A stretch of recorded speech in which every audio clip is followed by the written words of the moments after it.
السلام علیکم ورحمۃ اللہ وبرکاتہ. وعلیکم آخر میں السلام ایک سوال ہے. میری بیٹی حیدرآباد میں رہتے ہیں. انہوں مہینے میں 1.5 مہینے 2 مہینے میں ایک مرتبہ نظر آتے ہیں. تو کیا انہوں بھی نماز قصری کر سکتے کیا؟ پوچھو بولے انہوں.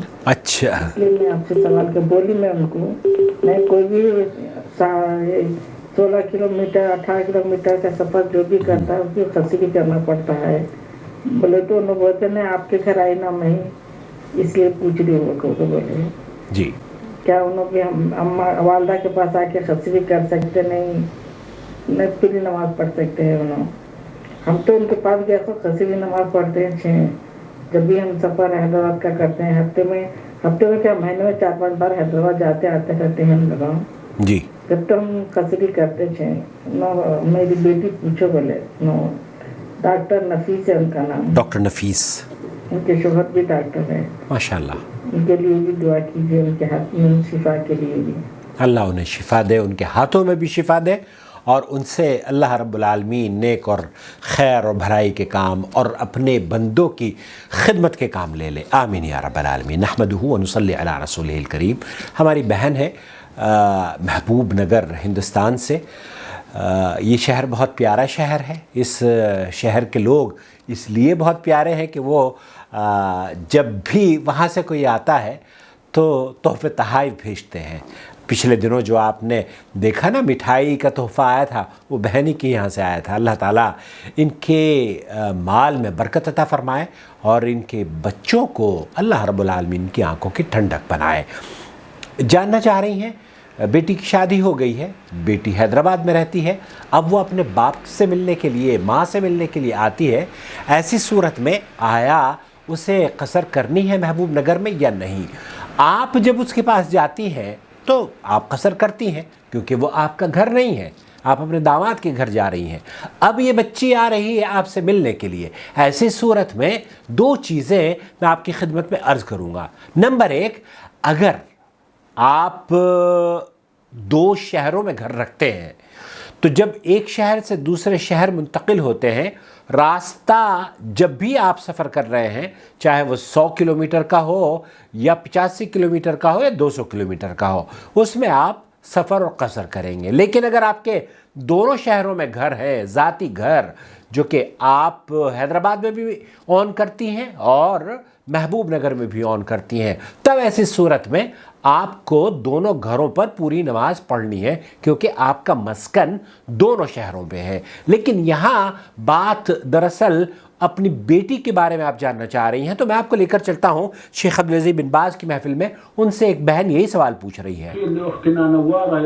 نوارہ نام ہے اس بیٹی کا اس بہن کا جو شیخ عبدالعزیز بن باز سے سوال کر رہی ہے. يجوز للمرأة قصر الصلاة إذا أرادت زيارة بيت والدها الذي يبعد عن بيت زوجها. ایک عورت جب شادی کر کے کسی دوسرے شہر میں چلی گئی ہے اور وہ اپنے باپ کو اپنی والدہ کو والدین کی زیارت کے لیے اپنے گھر جانا چاہتی ہو ایسی صورت میں کیا اسے قصر کرنی چاہیے اپنے والد کے گھر پہ یا نہیں؟ مسافة قصر أم لا؟ قصر کا اگر مسافت اس میں موجود ہو تو. وفقكم الله لما يحبه ويرضى. آمین. نعم إذا أرادت السفر إلى زيارة أبيها أو غيره في مسافة قصر فإنها تقصر الصلاة. یہاں شیخ عبدالعزیز بن باز مفتی مملکت سعودی عرب یہ فتویٰ دے رہے ہیں کہ اگر ایک عورت اپنے والد سے ملنے کے لیے نکاح کے بعد جیسے کہ آپ کی بیٹی حیدرآباد میں رہتی ہے یا کوئی بچی پاکستان میں لاہور میں کسی کی شادی ہوئی ہے اور وہ کراچی میں اس کے پیرنٹس رہتے ہیں دلی میں اس کی شادی ہوئی ہے اور وہ بمبئی میں اس کے پیرنٹس رہتے ہیں تو یہ بچیاں جب اپنے پیرنٹس سے ملنے کے لیے جائیں گی تو شیخ عبدالعزیز بن باز رحمۃ اللہ علیہ فرما رہے ہیں کہ وہ چاہے والد کی زیارت کے لیے جائے یا خالہ کی زیارت کے لیے جائے یا بہن بھائیوں سے ملنے کے لیے جائے یا کسی رشتہ دار سے ملنے کے لیے جائے وہ اس کا گھر نہیں ہے اس لیے وہ قصر کرے گی. سواء عند أبيها أو عند غيرها ما دامت ساكنة في محل آخر عند زوجها فإذا رجعت إلى أبيها تزوره أو إلى أمها أو إخوتها فإنها تقصر إذا كانت مسافة قصر. مسافت القصر قصر اگر عورت اپنے شہر سے نکل کر دوسرے شہر میں جا رہی ہے اور وہاں جا کر وہ دراصل اس کا مسکن نہیں ہے، وہ اس کا گھر نہیں ہے. جیسے کہ آپ کی بیٹی ہے حیدرآباد میں بیاہی ہے اور جاتی ہے محبوب نگر، تو محبوب نگر میں جب آپ کے پاس ملنے کے لیے آئے گی تو اس کو اگر اس کا اسٹے اہل علم نے کتنے دن قصر کرے گی اس بارے میں اختلاف ہے. بعض اہل علم کا موقف یہ ہے جیسے شیخ ابن باز وغیرہ کا کہ 4 یا 5 دن سے زیادہ اگر وہ قصر کرے، 4 دن سے زیادہ رہے گی تو پھر اس کو قصر نہیں کرنی، وہ پھر پورا کرے گی. لیکن اہل حدیث علماء کا موقف اس سلسلے میں یہ ہے کہ 19 دن تک وہ قصر کر سکتی ہے. لیکن اگر کوئی بچی یا کوئی بچہ یا کوئی بھی مسافر ایسی جگہ پر قیام کر رہا ہے جہاں کہ وہ متردد ہے، آج چلا جاؤں گا، کل چلا جاؤں گا، جب بھی میرا کام ہو جائے گا تب میں اپنے وطن لوٹ جاؤں گا، ایسی صورت میں اس کے لیے کوئی پابندی نہیں ہے. جب تک وہ رہے گا، جب تک کہ وہ تردد کی حالت میں رہے گا کہ میں آج لوٹ جاتا ہوں، کل لوٹ جاتا ہوں، تو تب تک اسے قصر اور جمع کرنے کی اجازت ہے. تو اسلام کے اندر جب آپ ایک شہر سے دوسرے شہر میں سفر کر رہے ہوں، چاہے دونوں گھروں میں آپ کا مقام مسکن موجود ہو، گھر موجود ہو، تو بیچ کا جو ڈسٹینس ہے اس میں آپ قصر بھی کریں گے اور جمع بھی کریں گے. لیکن اگر آپ کے پاس دونوں شہروں میں گھر ہیں تو اب آپ نہ اس شہر میں قصر کریں گی اور نہ ہی دوسرے شہر میں قصر کریں گی.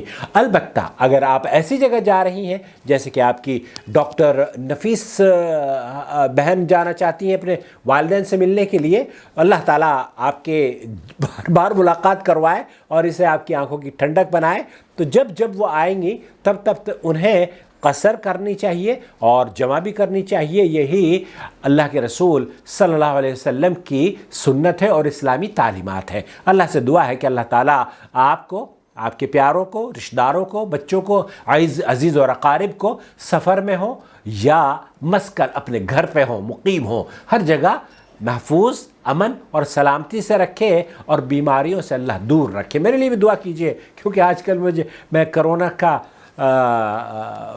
گھر میں اس روم میں کوارنٹائن ہوا ہوں. 1 ہفتے رہنا ہے مجھے اس روم میں، اس کے بعد انشاءاللہ بہرحال روزانہ تو آپ سے ملاقات ہوتی ہے. تب تک کے لیے اپنا اجازت دیجیے. نیکسٹ ویک یا نیکسٹ ہفتے بھی انشاءاللہ آپ سے ملاقات ہوتی رہے گی. لائیو وہ ویکلی جو میری لائیو اسلامک فری کاؤنسلنگ ہوتی ہے اس میں تو آپ لوگوں سے ملاقات ہوتی ہے، لیکن ویڈیو کے ذریعے تو ہم روزانہ الحمدللہ ایک دوسرے سے ملتے ہیں. ویڈیو دیکھنے کے بعد لائک ضرور کیا کیجئے، شیئر کیجئے، اور ابھی تک آپ نے ہمارا چینل سبسکرائب نہیں کیا ہے تو بڑے دکھ کی بات ہے، سبسکرائب کر لیجئے. تھینک یو سو مچ. اپنا بہت خیال رکھیں اور مجھے دعاؤں میں یاد رکھیں. اللہ تعالیٰ اس بیماری کو ہم سب کے لیے گناہوں کا کفارہ، درجات کی بلندی اور رب العالمین کی رضا کے حصول کا سبب بنا دے.